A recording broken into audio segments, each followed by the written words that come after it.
Hello everybody, I am back with another vlog.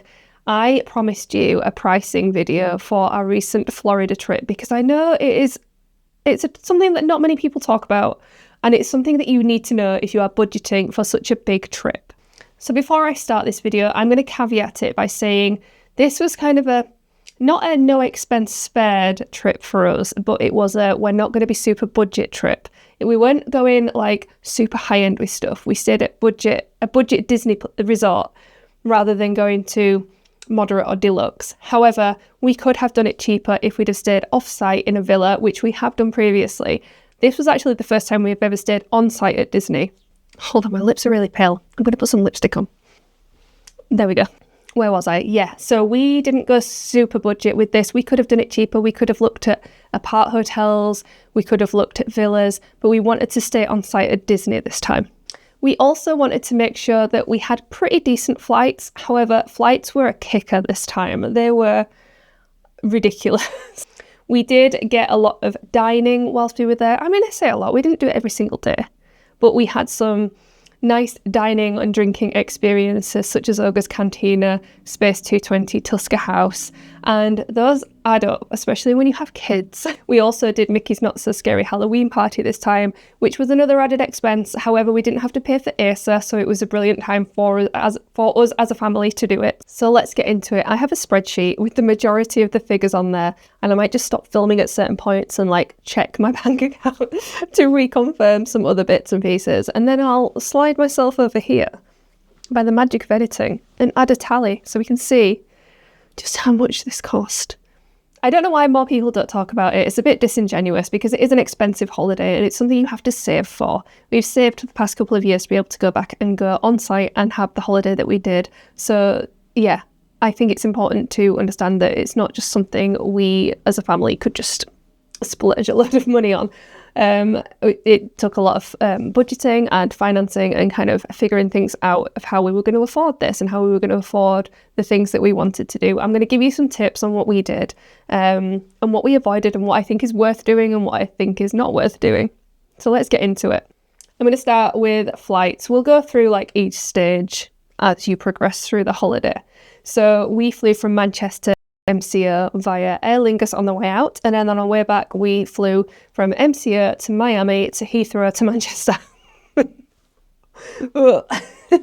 That is not something we wanted to do. However, the flights, because of the time of year we were going, we went over the October half term. We added a week before the half term and then the half term itself. So we were flying around a school holiday, which always increases the price. If you can avoid school holidays, do, definitely. However, we had to do that funny way on the way back to make it somewhat affordable.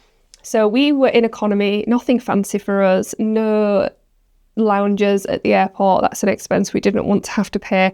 No night before at the airport. We live relatively close to Manchester Airport. It's like a 40-minute drive. So we had my dad taxi us there in the morning and he picked us up on the way back as well. So that was a saving. We didn't have to park our car or get a taxi or have the airport hotel. So our flights in total came to 3,000. I'm going to be looking over there so I can check the actual figures. £3,159.36. The direct flights, had we gone directly from Manchester to MCO and then MCO to Manchester on the way back, they were coming out at around £4,500–5,000. We weren't prepared to spend that much. However, we wanted to go on this holiday at this time, so we needed to figure out a way of doing it. We looked at all the other options as well. We looked at flying into Tampa and renting a car for the entire holiday and driving over. We looked at flying even to Miami and coming up that way because we've done that drive before. But yeah, nothing was coming out cheaper. This was the best way we could do it. Definitely shop around. We used Skyscanner for the majority of our flight checking, and we checked over a period of months. Like we were checking as soon as the flights came out right up until there was a price that we were happy with, and then we booked it and we didn't look at the prices again. When we landed in Florida, we got the Mears Connect bus from MCO directly to Pop Century, and I was so impressed with this service. We didn't want to rent a car from the start of our holiday for the whole 2 weeks. We ended up renting one for like the middle 7 days, which worked out brilliantly because we had time in the bubble and then time to go out and do shopping and go to external dining and stuff. Mears Connect was brilliant. We rocked up at the desk. I'd pre-booked on the website. We rocked up at the desk. There was a bus there ready to go, and it took us directly to Pop Century. So it took from getting to the Mears Connect desk to getting into Pop Century about 45 minutes, an hour, if that. Yeah, something I would definitely do again. And we had an issue with our hotel at the end. If you've watched the vlogs, you'll know that we had to get an extra night in All-Star Movies. They were really good about changing our pickup and our pickup time, because our flight was changed a little bit as well. That was all super easy to do via email. So for that, for 2 adults and 2 children, I think Asa was free on that one, so we only had to pay for Eli. That came to £74.50. So yeah, brilliant service. So for our Pop Century stay, we just got the hotel and tickets package. We did not do a dining plan, more on food later. So for that whole package for the hotel and for the tickets, for the Pop Century part of our stay, that was £4,076. So Asa didn't need a ticket this time, he was under 3. So that's for 2 adult Disney tickets for 14 days, which can be used over a 21-day period. And for a child's one of them, which isn't that much cheaper than an adult one anyway. So yeah, £4,076 for that. Yes, it sounds a lot, but the last time we went, I'm just checking, our Disney tickets alone were £489 per adult and £469 for the child. So the stay at Pop Century was about, what, 3.5 after, 3,500 for the 14 nights. And of course, with Disney, you've got all your transport included to the parks. Yes, it is expensive. I am under no illusion that that is a cheap hotel stay, especially in Orlando. If you want to go and do it more budget, you can absolutely stay off-site and drive in, get a cheap hire car and drive in. We have done that every single time we've gone previously. It's currently, I think, $30 or $25 to park per day in a Disney park. So definitely take that into consideration if you're wanting to go down that route. If you're staying on site, you can obviously get the transport from your hotel. Pop Century is brilliant because we had the Skyliner and we had buses to the parks that weren't Skyliner access. So we were more than happy with the transport situations from a Disney hotel. As I mentioned, we had a car for the middle 7 days of our trip. We actually booked that through Costco. They have the Costco travel thing where you can book hire cars through a number of hire car companies. We went with the Alamo and we could pick up the car from the Disney Car Care Centre, and you can get a shuttle directly from your hotel to the Car Care Centre where you can pick up your car. So for that, one moment, caller. We paid £273.20. I checked out a bunch of different sites and what their prices were, and Costco did come out cheaper and had some added perks. So definitely if you are a Costco member, check that one out. So food. Now this is an interesting one. I don't think the dining plan is worth it for the majority of people going to Disney. There's no way we could have eaten the amount of food that you get on the dining plan to make it worth it for the amount it would have cost. Whilst we were there and staying at Pop Century, people were on the Facebook group giving away dining plan credits because they just hadn't been able to eat the amount of food that they had on their plan. So people were leaving the resort with 10 meals left on their account, and they were just giving it to people, which was brilliant for us. But yeah, I don't think it's worth it. However, what we did was kind of make our own little dining plan pot. So we opened a Starling joint bank account. It's super easy and free. There's also Monzo or any of the other quick banks, internet-based banks. And we kind of set up a loose budget in a spreadsheet by how much quick serve meals cost and how much the special meals we had planned would cost us, because all the prices are on the Disney app and you can Google very easily. So we had a loose idea of how much food would cost us. Like I say, this was definitely loose and we went over it. However, we had a good healthy pot of money that made it a lot easier when we were there to just spend the money on food. We knew where we were with it. We could check in the Starling app how much something had cost in pounds when we'd spent, and we could easily top up that card when we were there. So for our trip, we had budgeted £1,500 for food.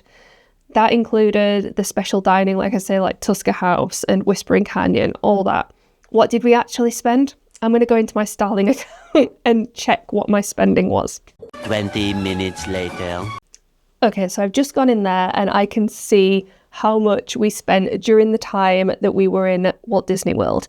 And that's coming out at £2,193. Now, I do think we put some other bits and pieces on there. Like, I think we might have put a Walmart shop on there, and maybe a couple of merch purchases. Not that we bought a great deal of merch whilst we were there, but I think there were some other transactions on there. So as you can see, we were under with our estimate, but having that buffer definitely made it easier whilst we were there. So I would definitely recommend doing that. And the way we did it was to move some money into that joint account on Starling every single month and just let it build up. And there was also a little bit of interest that got added whilst that was going in there as well. We also did Mickey's Not So Scary Halloween party whilst we were there this time. Like I say, it was the only time we were ever going to be able to go whilst Asa was still free. It is free for under 3 to go to the parties and just go to the parks. So we thought, let's just do it. And it was a great time, and you can go back and see my vlog of that night. So the total I paid for that for all 4 of us, Asa being free, was £473.55. It's a lot of money, but we had a great time. And it's not something that we would do every single time we went to Florida. I'm not saying once in a lifetime, but it was an amazing experience that we won't do again for a number of years. So I don't regret spending that money whatsoever. So that's kind of it. Now, I did make some merch purchases, but not a great deal. You can see Donald hanging out back there. And I've got the scary teddy popcorn bucket. And then I bought a few bits and pieces from like Character Warehouse and Target and stuff. You'll have seen all that in my vlogs themselves. I did hauls when we went places. I'm not counting that in this video because that's completely optional. You don't have to go and buy anything. I've counted food because you need to eat. I have counted flights and hotels and stuff. And I've even added the Mickey's Not So Scary because if you're going, you should go. So I'm going to do the total when I'm editing this. I haven't seen it. It's probably going to make me feel a bit sick. But it was a brilliant trip. We all had so much fun. Asa is continuously saying, I want to go back there. I want to go back to Disney. I want to go on the skyline. Like, he will not shut up about it. So it was definitely like one of those trips that's just made so many memories. And I think if you can afford it, do. If you can't afford it right now, save up for it. Just do what we did with the dining thing and just put some money aside every single month and build up that pot so that you can afford to do these big holidays, because it is a big expense. I know, it's ridiculous. Disney has just gotten so expensive now, especially if you want to stay on site. Could we do it every year? Maybe, if we budgeted even tighter and didn't do as much dining as we did this trip, and if we stayed off site, and if we, made other sacrifices. However, I think if you're going to do it where you can do the things that you want to do. So save up for it, and then once you've saved for it, that is for that. And that's the way we played it this time. The last time we went in 2022, we stayed in a villa, so it was significantly cheaper. However, there are pros and cons to staying in a villa or staying on site, and you just have to weigh that up. If you want me to do a video weighing up the pros and cons of villa life versus Disney resort life, let me know and I'll do that for you, because we have experience of both. And me and Adam have been before and stayed in hotels, and we have done like a few days at Disney, which I don't think is worth it anymore. I think if you go into Disney, you need to do the 14-day unlimited ticket or be an annual pass holder and do other stuff. But previous trips, we've done more of Florida. What would we like to do on future trips? I'd kind of like to do a cruise. I want to go on the Treasure. I want to get in that Haunted Mansion parlour. Pipe dreams. I better start putting more money in that pot. But yeah, it's all a case of saving for it. And hopefully this video has given you an idea of how much you do have to save to go on a Disney trip. And like I said, we were in a budget resort, which was brilliant. Like, I love Pop Century. But if you want to stay in like a moderate or a deluxe, or you want to do some resort hopping. Oh, I didn't tell you, the extra hotel cost about £120 for that single night as well. Let's add that on. Bing! Yeah, if you want to do resort hopping, then you're going to have to budget for that and spend a bit more time tinkering with the numbers. And hopefully you can get cheaper flights, because that really stung us this time. I really hoped we could have got them for under 3,000 for all of us. And previous times we would have been able to. And when I was looking at flights to Florida for that trip, it was cheaper to fly to California. So yeah, keep that in mind. Look at when you can go. Look at the flight situation. Look at Tampa. Look at Melbourne with the TUI flights. Look at packages. Look at attraction ticks. Yeah, hopefully that's helped. And I will see you in another vlog. Bye.